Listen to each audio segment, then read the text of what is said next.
We have always stayed a couple years ahead of other brands. We've had our app and online ordering and integrations with delivery partners. We had that well before COVID, which is why we were able to thrive during COVID and recover sales within a month of COVID hitting. So now that the rest of the industry has caught up a bit, we are looking at what's next.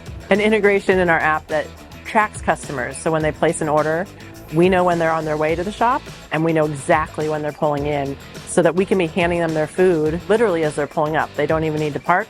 It makes us faster than a drive-through, and it's going to allow us to compete with some of the brands who are moving to drive-through systems. So one of the things that we rolled out is Profit Keeper.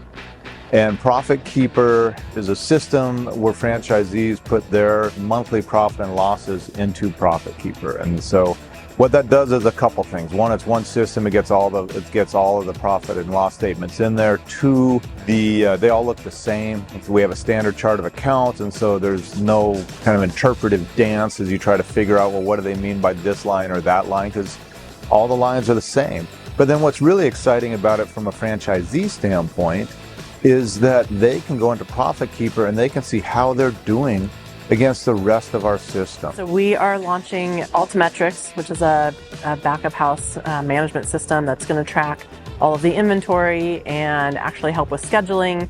And the goal of that is if we can find more efficiencies in the back of house, we can shift labor to the front of house. And there's going to be a big shift in the industry, and especially at Teriyaki Madness, with giving guests a really good experience. We've integrated with Olo and Punch. Olo is our digital menu provider, and Punch does our app and our loyalty program.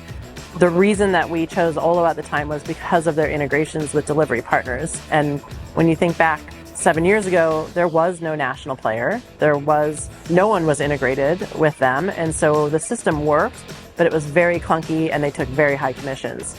And because of Olo's platform, just since 2020, we've saved our franchisees $1.7 million just in commission fees, because their platform allows us to basically have customers order directly from us, still get their food delivered, and because of that, there's zero commission. So it has been a game changer for our shops.